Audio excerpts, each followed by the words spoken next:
Escuchas un podcast de Dixo. Escuchas Disidencia con Pablo Magluf.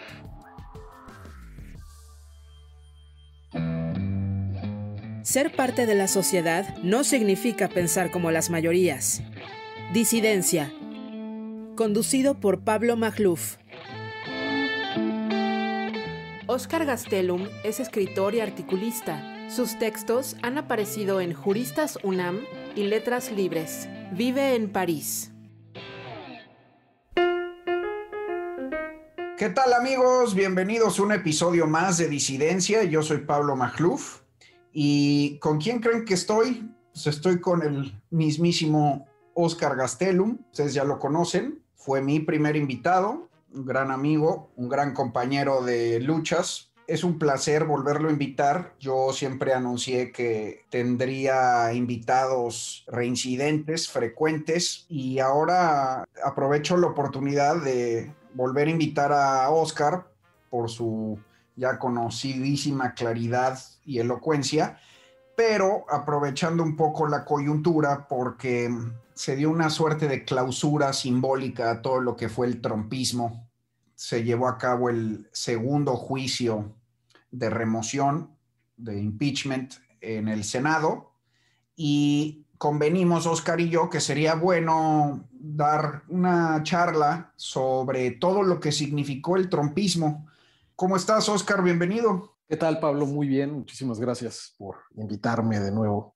Regresaste a Europa, ¿verdad, Óscar? Ahorita estás en Europa, pero te diste un rol justamente por Estados Unidos, ya en las últimas etapas precisamente del trumpismo. Sí, acá me tocó vivir la elección y casi todo el problema o el conflicto postelectoral, pero sí, ya estoy de vuelta acá. Qué buena oportunidad justamente hablar de este tema, y creo que podríamos entrarle por ahí preguntándote si en efecto crees que ya acabó el trumpismo, es decir, si en efecto lo que sucedió la semana pasada es tanto en lo simbólico como en lo jurídico una clausura de facto. Híjole, no lo sé. Creo por un lado que Donald Trump, el personaje, digamos que hay una alta probabilidad de que esté acabado, ¿no?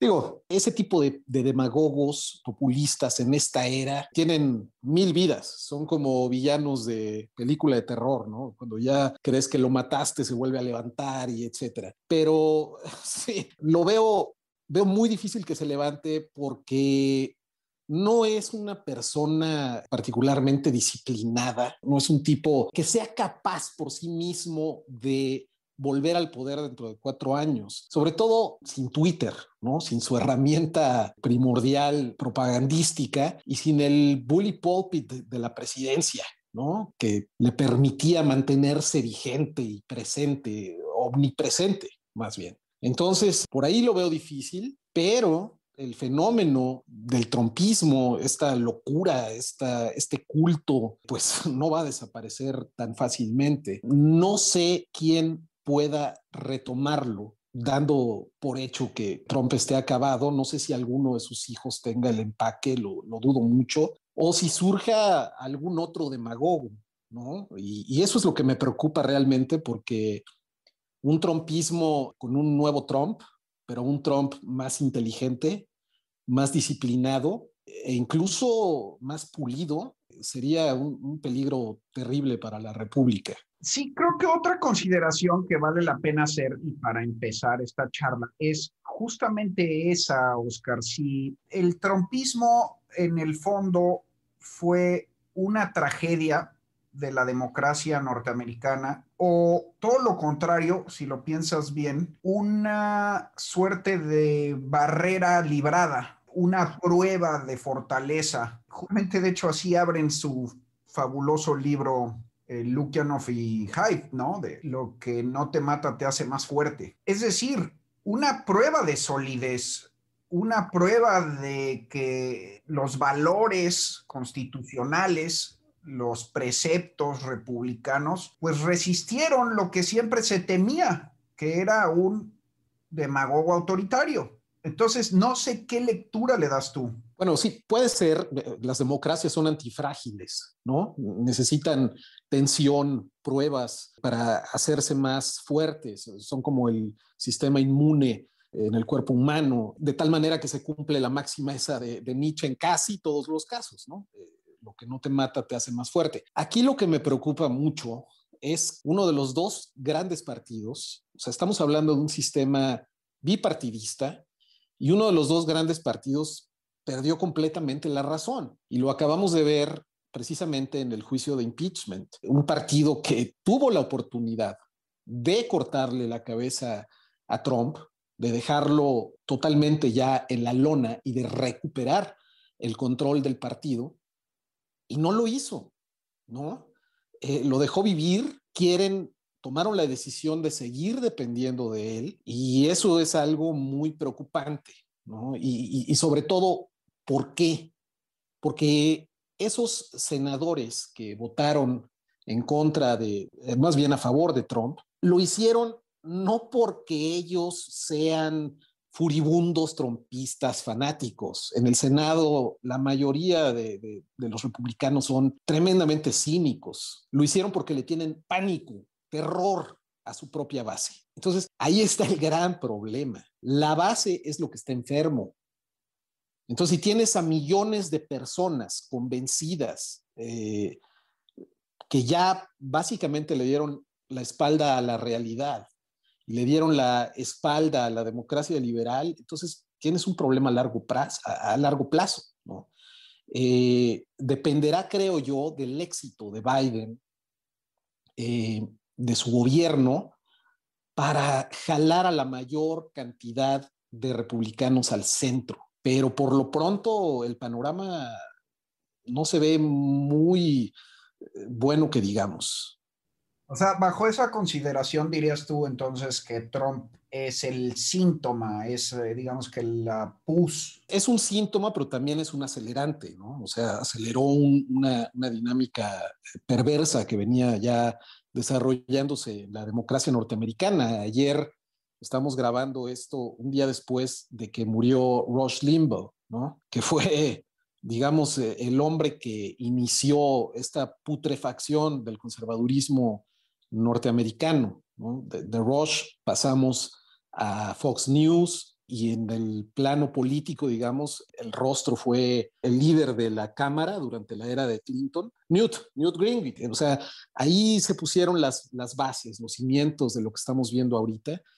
Pero Trump definitivamente no solamente es un síntoma, sino que fue un acelerante, o sea, aceleró esto.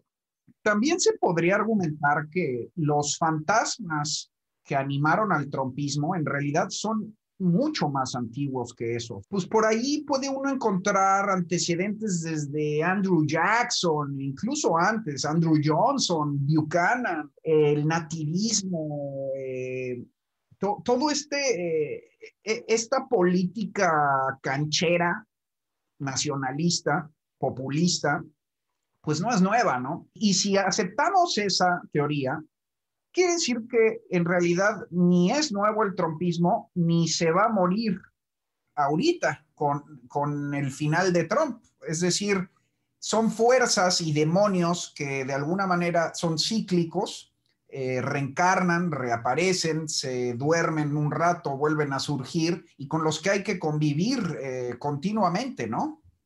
No, sí, sin duda. O sea, eso es algo muy importante que hay que aclarar, que este es el rostro oscuro de la democracia norteamericana y ha venido acompañándola a lo largo de toda su historia.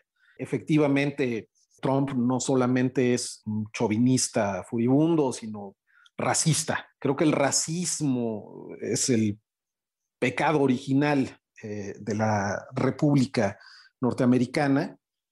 Y en ese sentido, la diferencia con Trump es que, por ejemplo, si nos limitamos al hablemos a partir del siglo XX, ¿no?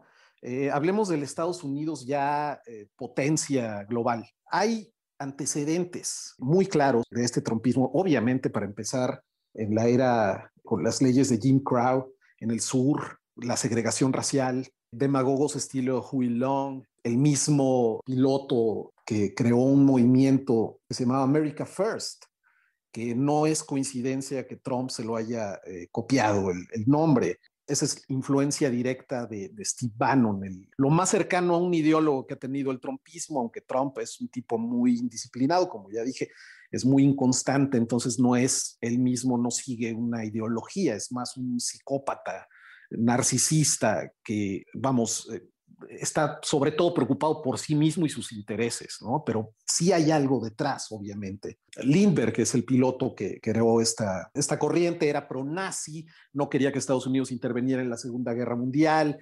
Después pasamos, obviamente, a Wallace, ¿no? El racista furibundo sureño. Pero ahí te va la diferencia. Ninguno de ellos estuvo remotamente cerca de llegar a la presidencia.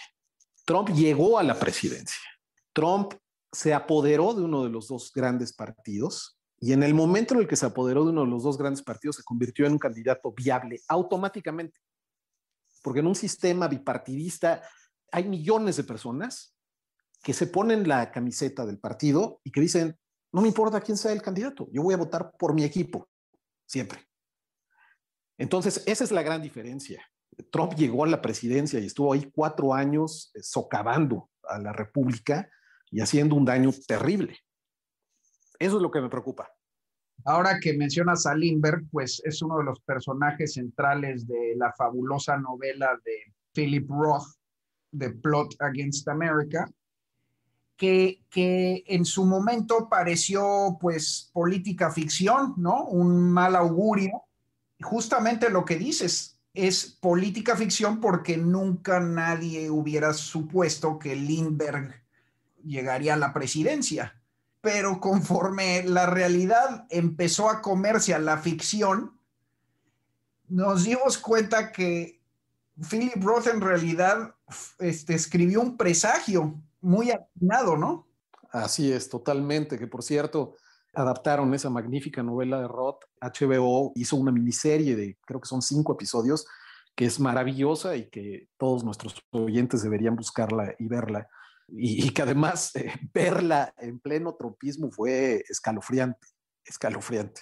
Oye, a ver, tú dices entonces que la base está enferma. Que por cierto, si ese es el caso, nada más aquí entre paréntesis, si ese es el caso, creo que el cálculo de los senadores republicanos no es tan tonto, porque de alguna manera ellos calculan que pues no se pueden pelear con esa base, porque en efecto es un culto iracundo que los eligió, pero también calculan que pues, el sistema de cortes, el sistema judicial estadounidense, de iure se encargará ya de Trump en juicios civiles, en acusaciones fiscales, sobre todo las cortes distritales y ya sabes, ¿no? Eso es, entre paréntesis lo decía, pero con la idea de fondo de preguntarte, bueno, ¿cuál es la enfermedad de esa base? Y también insistir en, ¿acaso esos demonios, esa enfermedad, no también ya existía?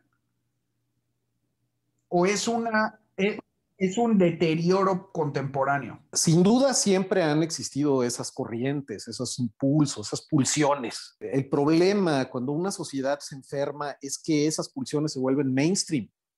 No están nada más en los márgenes, ¿no? O sea, Estados Unidos siempre ha tenido, por ejemplo, milicias de ultraderecha, ¿no? De supremacistas blancos. Nada más hay que recordar a Timothy McVeigh, cómo voló aquel edificio del FBI en Oklahoma. Mató a cualquier cantidad de gente, niños que estaban ahí en una guardería del edificio. No, una cosa espeluznante. Pero eso no era el republicanismo, eso no era el partido republicano mainstream. Eso eran locos en los márgenes que el FBI tenía que estar cuidando y vigilando, etcétera. El problema es que esto saltó ya a la política partidista, ¿no? Y ya estamos hablando de millones de personas que lo que a mí más me preocupa es que se desconectaron de la realidad. No estamos hablando aquí de una cuestión de, es que piensan diferente a mí y entonces por eso los estoy descalificando.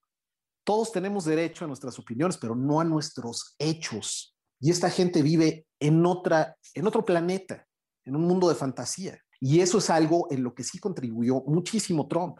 Ese tipo de líderes de la posverdad, en México tenemos otro, mienten y mienten, mienten y mienten, porque lo que quieren es crear creyentes. Quieren dividir a la sociedad entre los que se desconectan de la realidad y se convierten en creyentes y la gente que sigue viendo que el cielo es azul y que 2 más 2 son 4.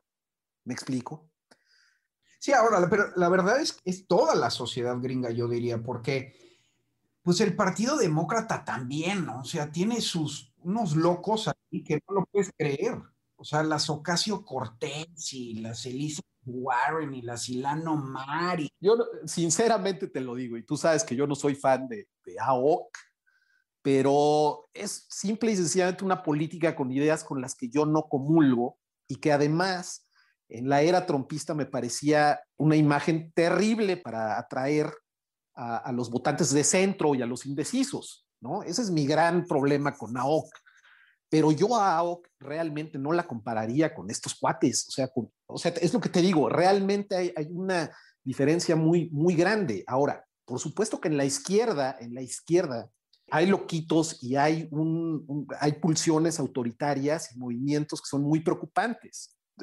La vez pasada que hablamos, platicamos de la ortodoxia woke, es algo verdaderamente preocupante, pero eso todavía no está en el mainstream demócrata. No sé si te acuerdas que antes de la elección The Economist publicó una gráfica, en la que ubicaba al Partido Republicano ya en los extremos de la ultraderecha europea, o sea, del Frente Nacional francés, del partido del Fidesz húngaro, etcétera, etcétera. O sea, ya totalmente fuera del centro.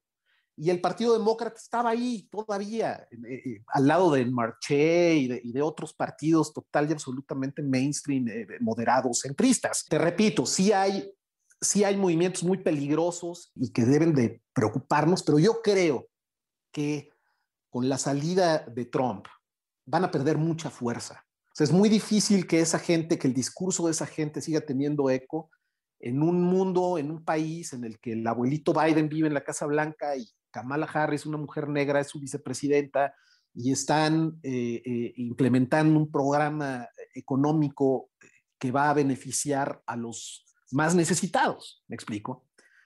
Por eso decía que depende tanto del éxito de Biden, la salud futura de Estados Unidos. De ahí estoy de acuerdo contigo, ¿no? Biden es un centro liberal y es el que gobierna, ¿no? Ahí los que quedaron en los confines son los extremistas del partido, lo cual no sucedió con la contraparte republicana, ¿no? De todas formas, ahí lo que te quería preguntar es, ¿qué tanto se le puede conceder esta visión conmiserada, digamos, que siente cierta simpatía por la base de Trump, por estar desposeída, por haber sido una suerte de desecho del postimperialismo, el abandono suburbano, la desindustrialización? Es decir, esta es una mirada un poquito más de abrigarlos, de abrazarlos, no tanto cometiendo el error de Hillary, ¿no? De una canasta de deplorables, sino de intentar entenderlos. ¿Cómo lo ves tú? Por un lado, es indudable que estos fenómenos que no son exclusivos de Estados Unidos, sino que los hemos visto en todo el mundo desarrollado, tienen mucho que ver con una globalización que efectivamente dañó a las clases medias, frenó la prosperidad de la clase media. Y bueno, sí, podemos tener conmiseración, como dices tú, por esa gente y pedirle, en este caso, al Partido Demócrata, que es el partido cuerdo y sano, que se encargue, ¿no?, de tomar en cuenta a esa gente, de escucharla y de crear soluciones para sus problemáticas. Ahora, yo creo que el trumpismo va más allá de eso. O sea, el trumpismo no hubiera podido ganar solamente gracias a la gente, para caricaturizarlo, a los rednecks adictos a opiáceos en el sur y en los Apalaches, etcétera, etcétera. Hay muchísima gente de clase media, media alta. Lo vimos incluso en la toma, en el ataque contra el Capitolio, cómo el perfil de esa gente es gente mimada. Pablo. O sea, realmente no hay esa desesperación y esa problemática económica y social en ellos. O sea, estamos hablando, repito, de gente de clase media y media alta. El trumpismo va más allá de eso, de esos problemas que tú también señalas. Entonces, yo lo atribuyo más a esta pérdida del norte, al desprestigio de las élites y al desprestigio de la autoridad. Y es un desprestigio que no necesariamente está justificado. En algunos casos sí puede estar justificado, pero en otros no, ¿no? Por ejemplo, las élites científicas también están desprestigiadas, ¿no? Ahí tienes como los seguidores de Trump no querían usar cubrebocas, no creían en el virus, estaban ya en terapia intensiva agonizando y seguían diciendo que el virus no existía y que era todo un complot. O sea, eso es una secta, y creo que las redes sociales, sobre todo, son las que tienen mucho que ver, y también por eso es un fenómeno global. Lo estamos viendo incluso en México, que no es un país desarrollado, que es un país que se benefició muchísimo de la globalización, y estamos viendo un fenómeno muy, muy parecido. Pero justamente estamos en una época de sectas, de cultos, ¿no? De tribalismos, donde a todas luces se está sacrificando al individuo en nombre de lo tribal. Y por eso creo que no se salva el Partido Demócrata. Es decir, estoy de acuerdo que por circunstancias del poder no ha llegado al mainstream demócrata, a la facción gobernante, una secta woke, pero vaya que las hay, ¿no? Es decir, no tomaría mucho para que se contaminara. Y lo mismo puede suceder en Francia. Es realmente rápido el ascenso, es lo que te quiero decir.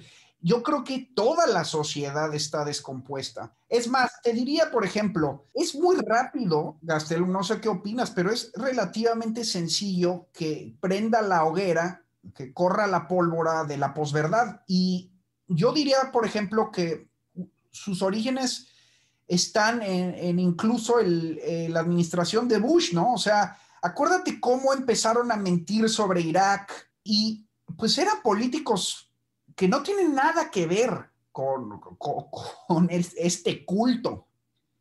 Yo lo que creo es que no es necesariamente el partido republicano, aunque Bush era republicano, es más bien yo creo que no hay gatekeepers, no hay guardianes que lo puedan evitar, que puedan evitar un contagio general. Y yo creo que lo vimos en todo el movimiento progresista de extrema izquierda en Estados Unidos también, ¿no? Puede ser, pero vamos, por ejemplo, el Partido Demócrata tiene mejores candados. No son rehenes de su base que los amenaza con mandarlos a primaries, ¿no? A elecciones, te vamos a quitar, vamos a poner un candidato que sea super mega woke, si no nos haces caso, que es precisamente lo que pasa en el Partido Republicano. Y hay otro candado muy importante que tiene el Partido Demócrata. Es un partido y es una base muchísimo más plural y diversa. Precisamente uno de los grandes problemas del Partido Republicano es que se convirtió en el partido, digamos, del resentimiento blanco, ¿no? Y se durmió en sus laureles. O sea, básicamente dijo, esto quiero ser, no quiero apelar a un electorado más amplio, porque además las reglas están inclinadas a su favor. Ya el Partido Republicano aspira a gobernar con un poder minoritario, que eso es algo muy preocupante también y muy peligroso. Pero entonces, Gastelum, ¿por qué votaron 70 millones? Sí, no. Hay muchas razones, pero nada más quiero terminar esta idea del poder minoritario. O sea, nada más, hay un dato que es muy revelador. El Senado está dividido 50-50, ¿no? Hay 50 senadores republicanos, 50 senadores demócratas. Los senadores demócratas representan a 44 millones de personas más que los republicanos. O sea, eso es un escándalo, ¿no? Sobre todo cuando te das cuenta de que el Senado es el que aprueba a los jueces de la Suprema Corte. Entonces tienes a un presidente como Trump que no ganó el voto popular. La última vez que los republicanos ganaron el voto popular fue con Bush hijo en 2004, y ese presidente que no ganó el voto popular nombra a 3 jueces de la Suprema Corte gracias a un Senado que tiene un poder minoritario. Esto para mí, desde mi punto de vista, es insostenible y es lo que hace que los republicanos se aferren al trumpismo. ¿Me explico? Son viables a pesar de que son un partido minoritario, pueden ganar.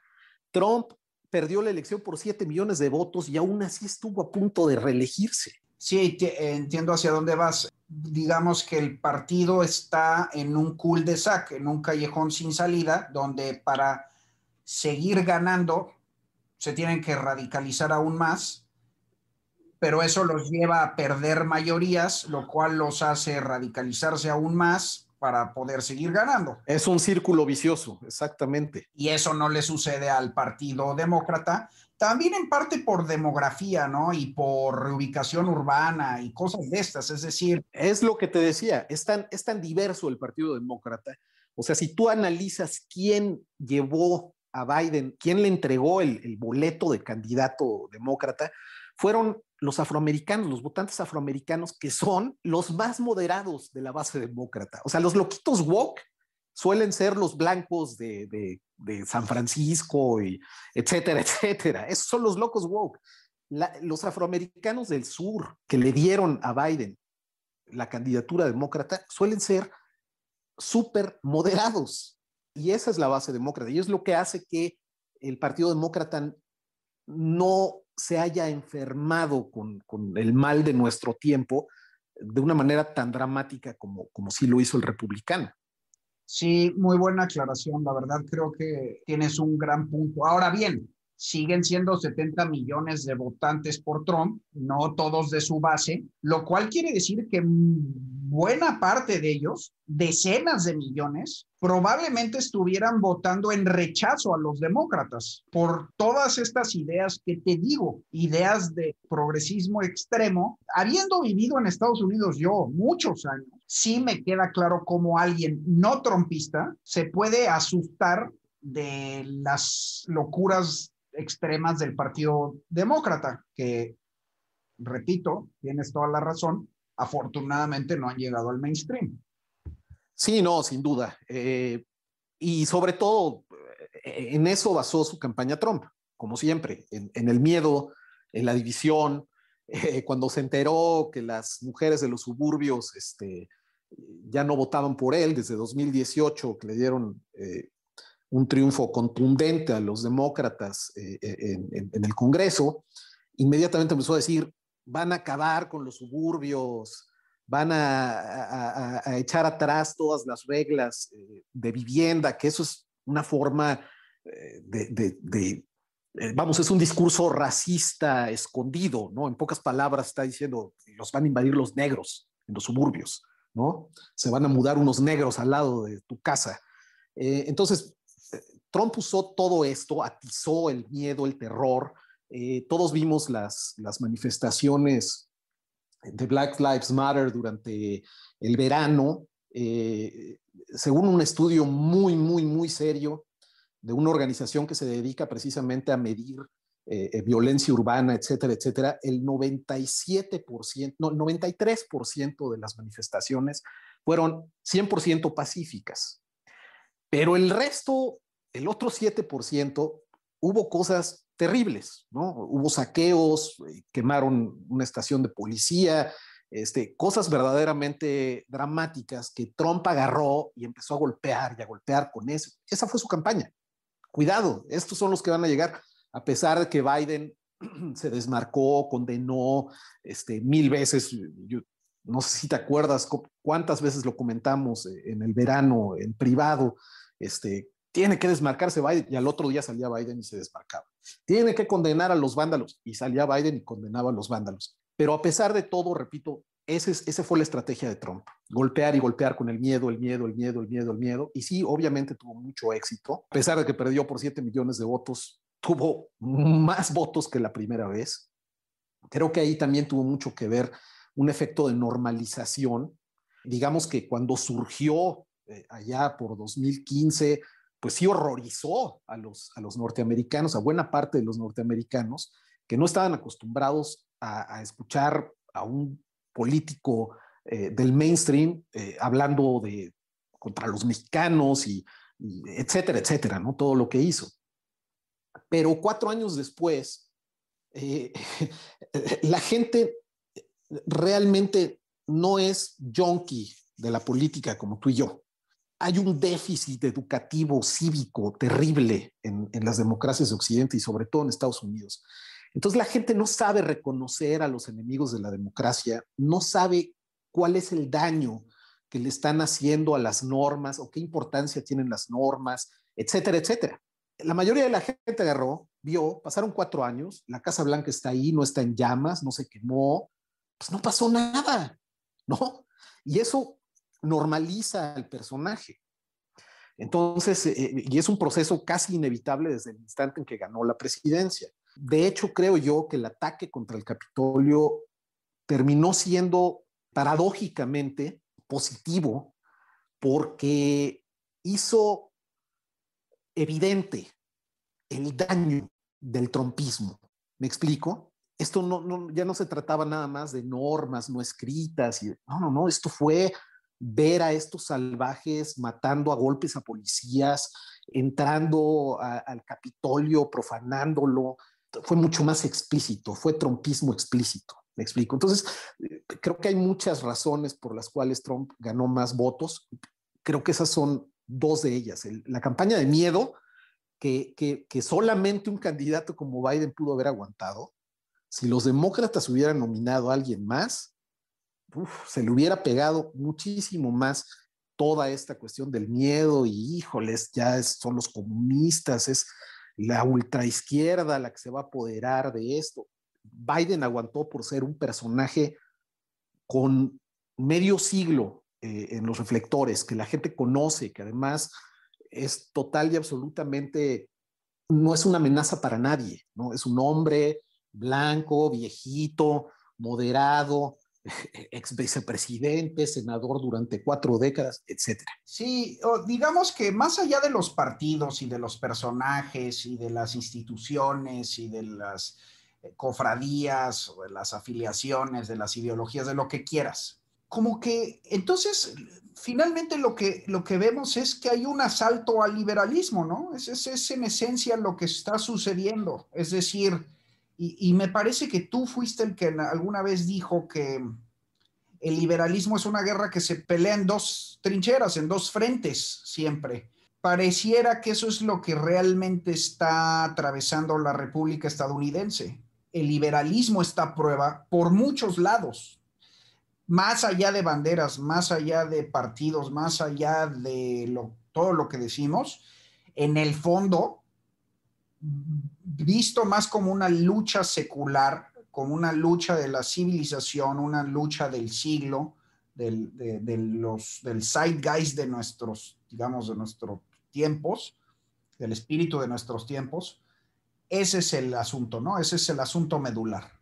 Sí, no, totalmente. Es algo que yo he repetido mucho, que el enfrentamiento de nuestra época, de esta época de crisis, no es entre la derecha y la izquierda. Nada más hay que ver el amor que le tenía Obrador a Trump, ¿no? Se supone que Obrador es de izquierda y que Trump es de derecha, pero eran el uno para el otro, ¿no? El enfrentamiento de nuestra era efectivamente es entre liberalismo en contra de autocracia populista, es la posverdad en contra de la razón, es en muchos sentidos o en muchos países así se ha manifestado la lucha entre lo urbano y lo rural, ¿no? Entre la modernidad y un discurso, o más bien un discurso que ve hacia el futuro y uno que ve hacia el pasado con nostalgia y que quiere volver. Creo que ese es el enfrentamiento de nuestros tiempos.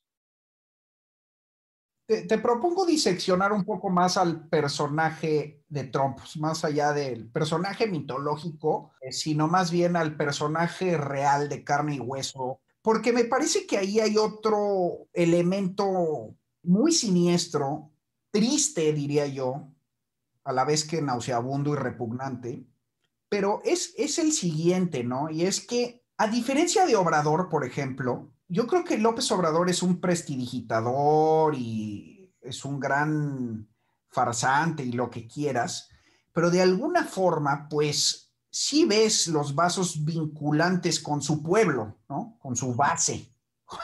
O sea, como que hay cierta autenticidad en el tlacoyo y pues o sea, sí, o sea, realmente creo que lo siente más, ¿no? Más genuino, más allá de toda la simulación y máscaras, ¿eh? Que también están. Mire, el caso de Trump es una fabricación absoluta que yo no entiendo cómo prendió, porque es un tiburón mafioso de Nueva York, de bienes raíces, que siempre despreciado por la élite de buen gusto, pero que no tiene absolutamente nada que ver con su base. Entonces yo nunca he entendido cómo es que lo lograron, digamos que aceptarlo, lo vieron como un espejo, como una suerte de vehículo para canalizar sus demandas, sus energías, porque gran parte del populismo, de la demagogia, depende de ese vínculo, de esa proximidad, de la capacidad de relacionarse, ¿no? Que sí se la veo, por ejemplo, a Obrador, pero no, en lo de Trump es verdaderamente, o sea, es de plástico, es una cosa verdaderamente espeluznante, porque bien puede ser que haya sido todo confeccionado por una realidad virtual, o sea, perdón por usar términos conspiranoicos, pero parece de la Matrix.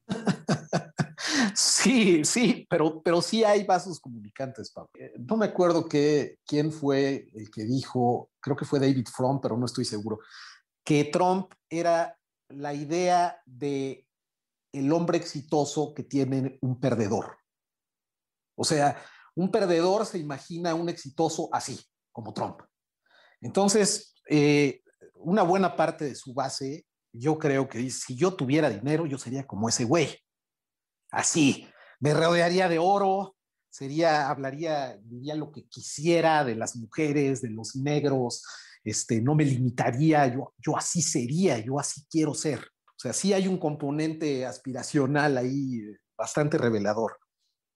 Además de que, bueno, los grandes estudiosos de la democracia norteamericana, historiadores, etcétera, del siglo pasado, siempre advirtieron, desde Upton Sinclair, aquel famoso novelista, que fue un bestseller tremendo de la izquierda norteamericana, siempre advirtieron que si el fascismo llegaba a Estados Unidos, iba a llegar encarnado en un personaje como Trump, en un empresario, entre comillas, exitoso, entre comillas, ¿no? Entonces, a mí personalmente no me sorprende que haya esa conexión con su base, pero sí obviamente es muy perturbador de cualquier forma, o sea, es ver cómo la gente cae en un truco tan obvio. Es lo del truco obvio, porque fíjate, el de Obrador me parece un poquito más difícil de discernir. O sea, desde luego que es fácil, ¿eh? No digo que no. No le quito la ingenuidad a los que se fueron con la finta, pero de alguna forma parece más real. Sí, te entiendo. Y también digo, yo al principio pensaba, y creo que una buena parte de la gente que votó por Trump lo usó como una especie de bomba molotov contra el sistema. O sea, fue una cuestión de, ¿sabes qué? Este güey no me engaña, yo sé que es un charlatán, pero voy a votar por él y lo voy a llevar a la presidencia nada más, digamos, por joder, porque detesto a la élite política de los dos partidos, porque no me han volteado a ver desde hace 3 décadas, etcétera, etcétera. Y eso a mí se me hubiera hecho muchísimo más racional. Ahora, eso no pasa, o es incomprensible que ese sentimiento de voy a usar a este payaso como una bomba molotov se haya convertido en este culto, ¿no? En el que lo ven, no sé, es como si vieran el cielo de otro color, realmente habitan en otra realidad, y esa otra realidad en la que habitan, esa alucinación colectiva, se manifiesta, por ejemplo, en el arte trompista. Tú y yo hemos intercambiado arte trompista en el que lo dibujan así como si fuera un tipo como 30 años más joven y en forma y como si fuera una especie de superhéroe. Yo creo que así lo ven, o sea, así lo ven realmente, porque es una enfermedad, ¿no? Es algo muy, muy extraño, es un fenómeno que para quien no lo padece es incomprensible. Sí, yo escribí un ensayo en Letras Libres sobre el arte, el fan art trompista, por ejemplo, como John McNaughton, que son óleos impresionantes que valen como $1 millón, que sí, que representan a Trump como un héroe, por ejemplo, limpiando el pantano, ¿no? Draining the swamp, y agarrando así del saco a Obama en el Congreso, ¿no? Como de retomando el republicanismo, salvando a la patria. Y fíjate que tienes razón, porque ese culto incluso trasciende fronteras, ¿no? Lo vimos en México con el fenómeno de los trompistas de Tinaco, y creo que es un término que tú acuñaste. No lo puedes creer, o sea, diputados mexicanos apoyando a Trump. Digo, en el caso mexicano, porque somos un país surrealista, ¿no? Y pues también había piñatas de Trump, y pues, pero es increíble. Había mexicanos que eran fanáticos de Trump cuando México era algo así como una letrina para Trump. Sí, no, totalmente. Y hablando de gente que vive en otra realidad, cuando yo les puse ese mote, se me vinieron encima y son 10 veces más tóxicos que los obradoristas, Pablo. A mí me preocupan más ellos que los propios obradoristas. Y bueno, cuando les llegaba a contestar y les decía, bueno, pues, ¿de qué estás hablando? O sea, ¿cómo puede un mexicano, no? ¿Qué falta de dignidad le hace para idolatrar a un enemigo de México? Y las respuestas eran, ¿cómo que enemigo? ¿De qué estás hablando? Trump nunca ha dicho nada contra México. O sea, realmente es toparte con otra dimensión.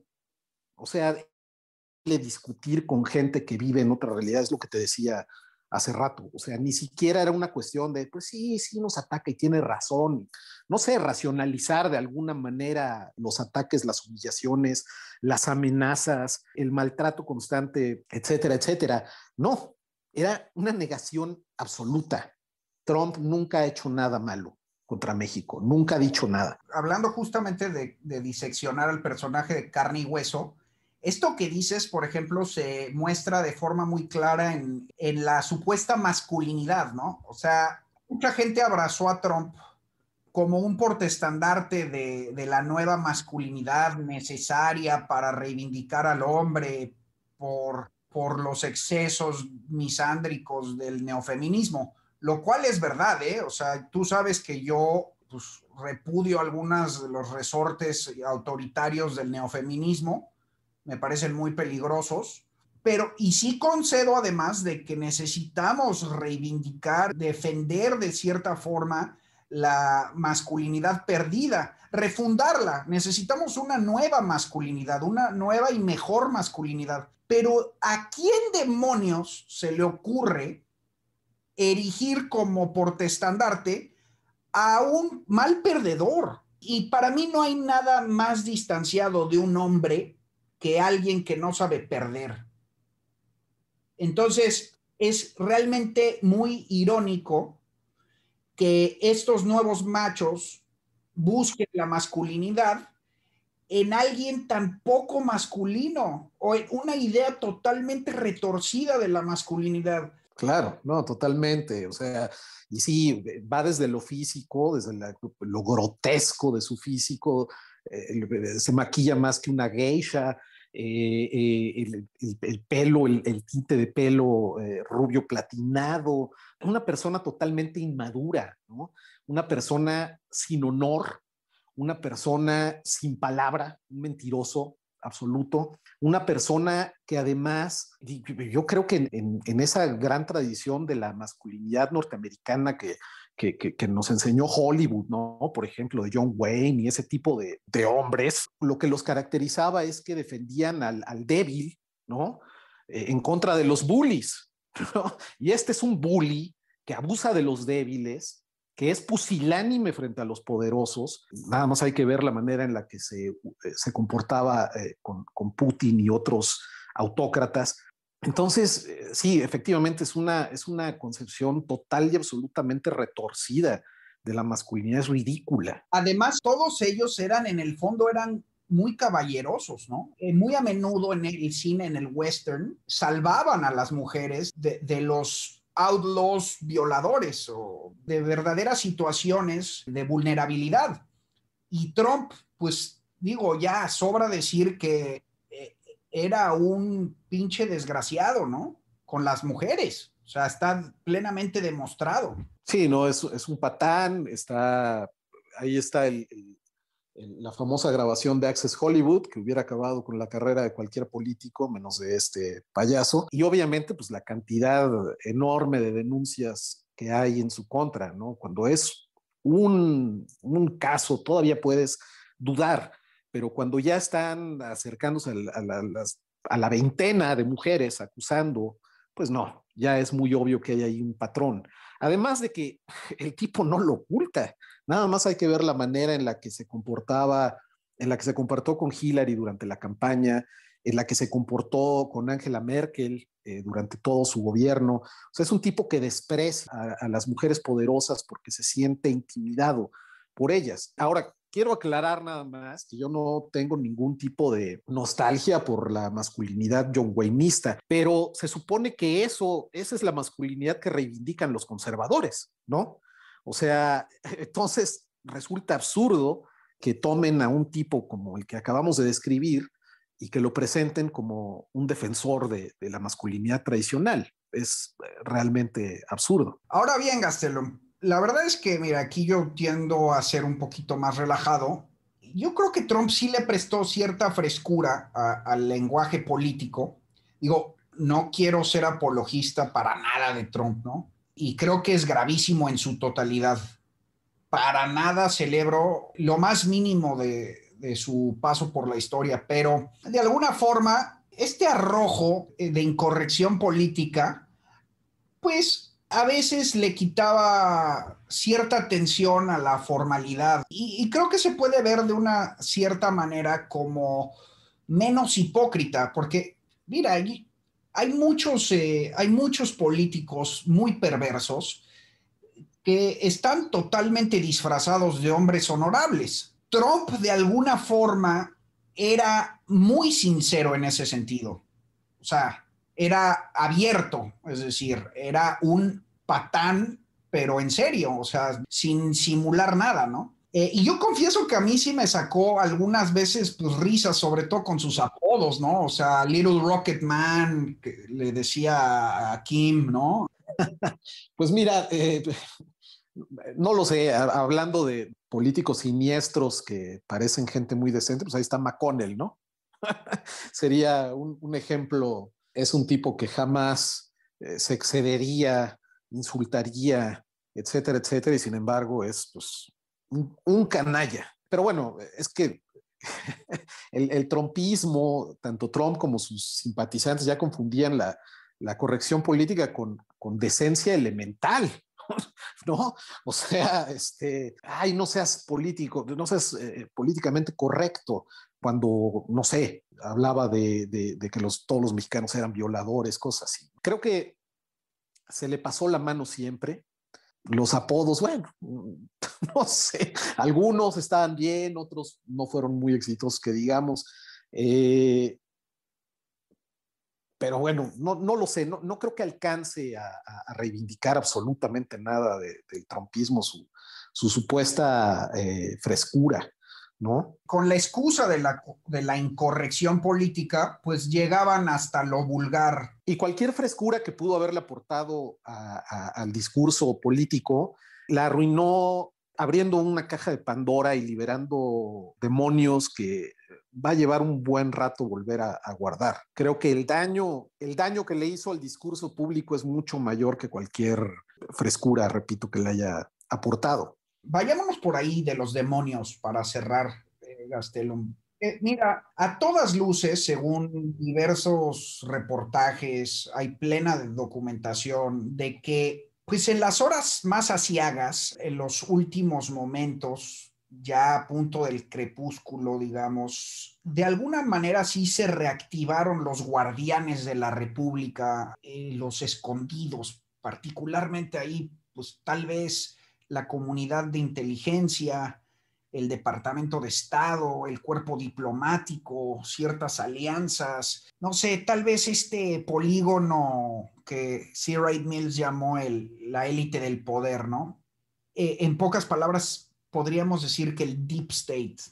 Hay ciertas indicaciones de que fue así, de que grandes hombres patriotas intervinieron en la hora más crítica, pues para salvar a la República. Pero todo esto termina siendo, pues, evidentemente una ironía porque le daría de cierta forma la razón a Bannon o a Trump de que sí existe un deep state.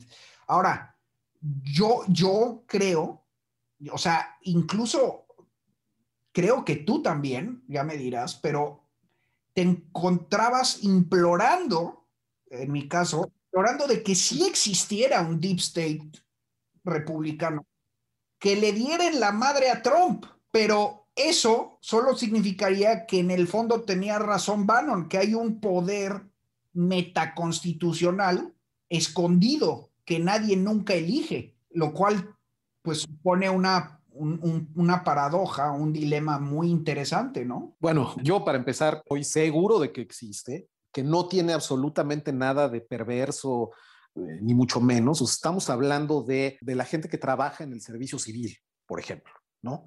Que es gente que trasciende a quien esté en el poder y está ahí trabajando siempre, ya sea por la seguridad o en la diplomacia, etcétera, etcétera. Yo más bien veo a esas fuerzas y además a los empresarios y a los medios e incluso a los titanes de Silicon Valley, los veo como el sistema inmunológico de la democracia norteamericana.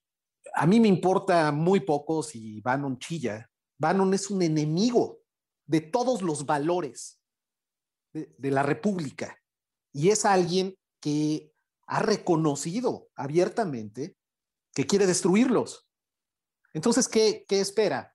Que la República le diga, pásale, claro, destrúyeme, destruye a la democracia moderna más antigua del mundo sin oposición. Aprovechate de nuestras libertades para destruir nuestras libertades. No, de hecho, a mí lo que me llamó mucho la atención es que estas fuerzas no se hayan activado desde 2016 para impedir que llegara a la presidencia. Yo creo que se confiaron, yo creo que pensaron que era imposible que ganara.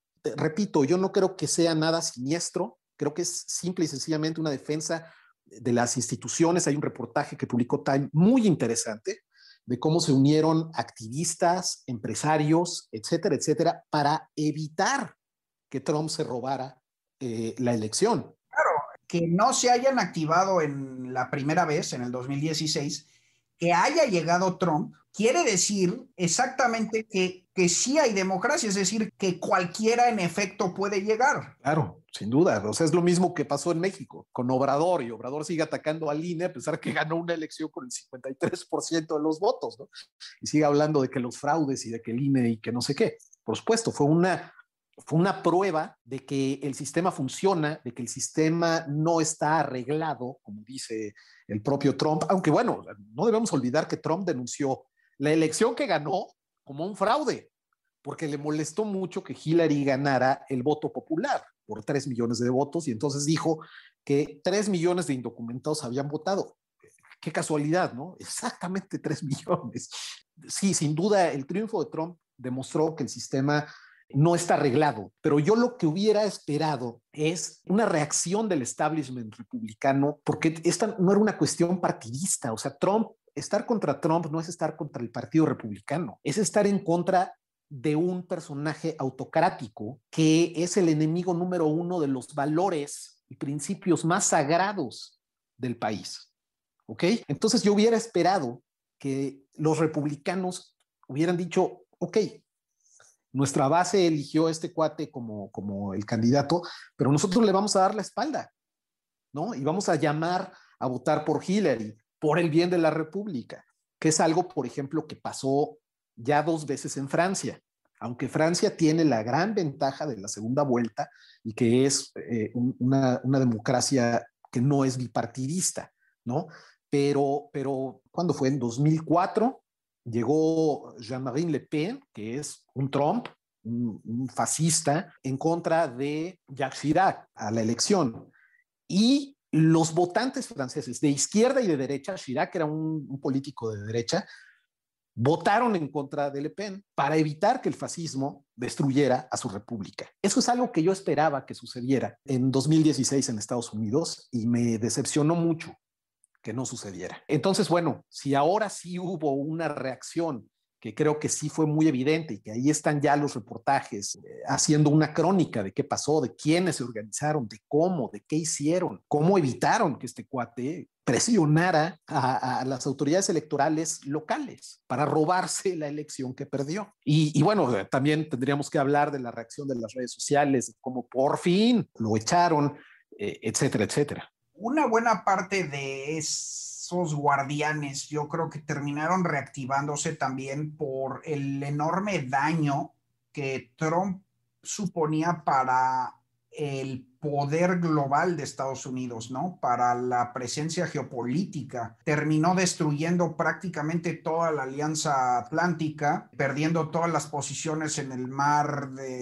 meridional del sur de China. Ahí hay algunos intelectuales serios como Neil Ferguson, ¿no? Que argumentan que de alguna manera pues sí trajo a colación la perversidad del régimen chino, que también pues fue un presidente no muy belicoso, no se metió en ninguna guerra, pero yo creo que sí pesa más el argumento de que casi destruye al cuerpo diplomático gringo, confundió a toda la comunidad de inteligencia, dejó entrar a Putin hasta la cocina, y creo que ahí los intereses globales de Estados Unidos también imperaron, ¿no? Para evaluar a Trump a nivel exterior, ¿cómo la ves tú? El daño que le hizo al liderazgo de Estados Unidos en el mundo es terrible. Creo que es lo que más dañó, ¿no? Junto con las normas de la democracia norteamericana, el liderazgo internacional de Estados Unidos se convirtió en un hazmerreír, se convirtió en un lugar al que el resto del mundo ya le tenía lástima,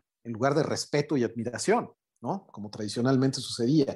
El cuento ese chino de que es que mira qué pacífico, no se metió en ninguna guerra. O sea, realmente Obama tampoco se metió en ninguna guerra, heredó guerras y obviamente pues combatió al Estado Islámico en Siria, como el mismo Trump lo hizo. Cuando Trump entró, el ejército norteamericano tomó Raqqa, la capital del Estado Islámico. Y yo creo que nadie se opondría a eso. No hay margen de maniobra hoy en día para que Estados Unidos entre en prácticamente ninguna guerra después del desastre de Irak. Yo no creo que eso se le pueda atribuir a Trump. Destruyó el tratado nuclear y no puso absolutamente, o sea, no lo reemplazó con nada. Su estrategia, por llamarlo de alguna manera, era el caos absoluto. Y hoy en día Irán está más cerca de obtener una bomba nuclear que nunca. Entonces no sirvió absolutamente de nada. Bombardeó a Soleimani, yo no derramé una sola lágrima por Soleimani, un criminal absoluto. Es más, debo confesar que me dio gusto que lo bombardearan, pero sin embargo, repito, todo era ocurrencias, no había una estrategia sólida, bien pensada detrás. Y bueno, el ridículo que hizo con el gordito norcoreano, que fue realmente algo patético, ¿no? John Bolton dice que después de eso es cuando dijo, no, este cuate está totalmente incapacitado para despachar en la Casa Blanca. La destrucción, como dices tú, de la Alianza Transatlántica o el daño terrible que le hizo. Mira, si Putin lograra poner un agente ruso en la presidencia de Estados Unidos, le encargaría dos cosas, Pablo. Le diría, divide a la sociedad lo más que puedas y destruye la Alianza Transatlántica. Eso es exactamente lo que hizo Trump, tal cual. Ese es su legado. Entonces, por ahí hay gente que habla de los tratados de paz que logró Israel con algunos estados árabes. A mí, la verdad es que me pareció un intento desesperado de Bibi Netanyahu y de los autócratas árabes por reelegir a un tipo que les daba todo, que les decía que sí a todo. Pero no hay realmente un trabajo diplomático de Trump o del esposo de su hija, que era el encargado de, aunque parezca increíble, era el encargado de la política en Medio Oriente. Entonces, realmente no veo yo triunfos en el plano internacional y sí un debilitamiento geopolítico de Estados Unidos preocupante. Lo de China, me decías, también. Para empezar, empezó con un amaciato bastante enfermizo con el dictador chino. Después les declaró una guerra comercial que fue un desastre económico. Tan era un desastre que casi provoca una recesión económica. Y cuando vio que estaba a punto de provocar una recesión económica, entonces empezó a negociar un tratado comercial con China a toda velocidad y los chinos se lo llevaron al baile, porque además se vende como un gran negociador y es terrible, ¿no? Y bueno, después vino la pandemia y creo que la pandemia es la que puso realmente en el candelero la maldad del régimen chino, no nada más en Estados Unidos, sino a nivel global. Sí, vamos a cerrar, Gastelum, preguntándote, ¿qué augura el final de Trump para el mundo, en específico para los homólogos demagogos como el nuestro, como Orbán, Erdogan? Digo, ahí mi postura es que lo que pasa es que la democracia gringa sí resistió, pero pues no todos tienen esa suerte, ¿no? No todos tienen ese sistema. Orbán ya devoró a la democracia húngara, el Partido de la Ley y la Justicia, lo mismo con la polaca. Erdogan no se diga con Turquía, para allá va México, vamos a ver qué pasa en junio. Entonces, digamos que Trump sí era un referente que de alguna forma los empoderaba, pero pues tampoco estoy yo tan seguro de que con su caída eso signifique necesariamente un cambio de aires para los otros. Pues yo creo que sí, efectivamente ya hay países que cruzaron cierta línea que va a ser muy difícil que regresen y que recuperen su democracia, por lo menos en el corto plazo. Pero Trump era un padrino del populismo global y sí se siente un cambio en la atmósfera. Nada más hay que ver, por ejemplo, lo que acaba de pasar en Italia. Italia, que era el país que todos pensábamos que, digo, para empezar, pues ya era gobernado por una alianza ahí populista, entre populistas y algunos partidos tradicionales, pero llevaba ya un buen rato en las garras del populismo, sobre todo de Salvini, que es un demagogo proputinista, antieuropeo, etcétera, etcétera, y de pronto emerge el gran Draghi, ¿no? Como un presidente de unidad, y no le queda de otra a Salvini más que votar por él y echarse un discurso proeuropeo que es realmente, si yo se lo mando a mi yo de hace 3 años, no lo podría creer. Es algo muy significativo. El ejemplo de Estados Unidos cuenta mucho en el mundo, muchísimo. Y yo creo que sí había empoderado a estos tipos. Nada más hay que ver la reacción de Obrador cuando perdió Trump. Parecía una viuda en duelo. Entonces, creo que son excelentes noticias para el mundo. Esto no significa que ya la pandemia de populismo haya desaparecido, haya ya triunfado la democracia liberal, no hay que caer en el triunfalismo, pero sí se limpió el panorama muchísimo. No sé tú, pero por lo menos para mí, el que haya desaparecido Trump de la presidencia, que lo hayan sacado de Twitter, mi calidad de vida subió muchísimo. Ya me imagino el día que Obrador pierda, desaparezca y no tengamos otra mañanera jamás en nuestras vidas. Va a ser algo maravilloso. Sí, ciertamente, digo, a mí me presta inspiración, ¿no? Respiras aire de libertad. De alguna manera intentas construir incluso puentes con esa oposición exitosa que lo derrocó para de alguna manera afirmar alianzas con la oposición aquí. Y eso, desde luego que da esperanza, pero siendo realistas, pues una cosa es la democracia, como bien dijiste, más antigua del mundo, con toda una serie de contrapesos, todo un diseño institucional y además otro tipo de clase política, otro tipo de sociedad, otro tipo de valores, otro tipo de élites. Y eso, pues hay que ver qué tanto lo tienen las otras sociedades como la nuestra.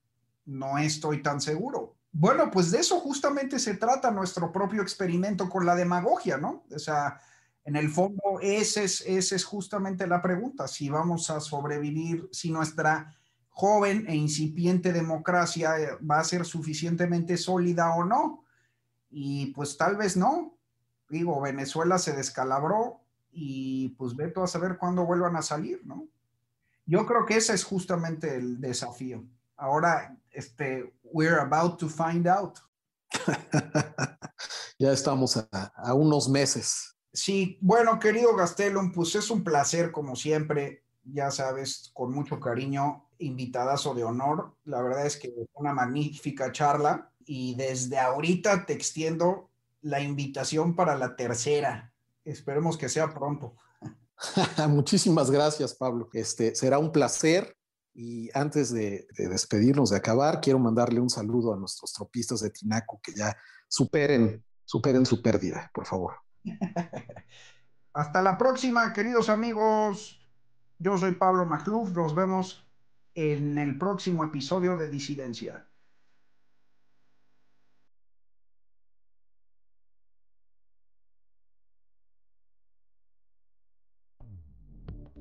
Dixo presentó Disidencia con Pablo Magluf. La producción de este podcast corrió a cargo de Pedro Aguirre. Coordinación de producción Verónica Hernández. Dirección general Dani Sadia.